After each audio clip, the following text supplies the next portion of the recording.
I fielded some questions about the bolt type transmitter. There's a bolt transmitter. Has a piece of pipe, pair of holes drilled in it, has the acceleration sensor potted inside it. You mount it up to a bolt that has a hole drilled through it, which I provide.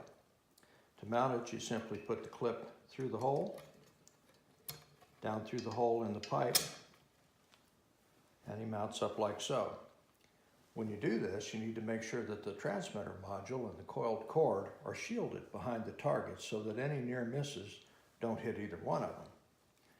If you turn this on and you've got a strobe set up nearby, you'll get a flash when you get a hit. I have fielded some questions about the magnetic mount transmitters. The transmit module and the coiled cord are identical to that's used with the bolt transmitter. The mag mount has a 26-pound pull sintered magnet. Potted inside is the acceleration sensor, otherwise identical to a bolt mount. And people have said, well, where do you mount this for best results? Well, if you mount it down here on the target, somebody's going to shoot low and hit that electronics module or the coiled cord, so perhaps that's not a very good idea. For my money, I mount them right up here in between the mounting bolts, high on the target. That way when somebody gets a hit, you get good vibration and the electronics is fairly well protected. I had some folks ask me what kind of sensitivity I designed these flashers for. When I set out, the thought was that a 223 at distance would set them off.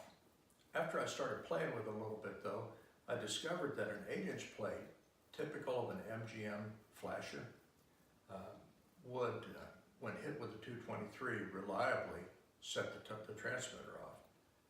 Then I thought, well, there's a lot of people shoot 22 long rifles too, and I wonder if a 22 long rifle would be okay. So I adjusted the sensitivity, and on an MGM flasher at 100 yards, a 22 long rifle, 33 grain, plain old lead bullet, will set them off.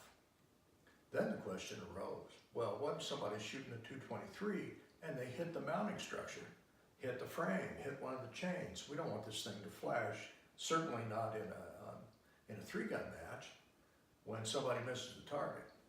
So I got a compromise, as most designs ultimately are.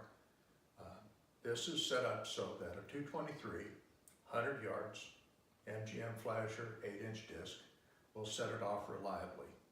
If you hit the chains, the mounting structure will not reliably set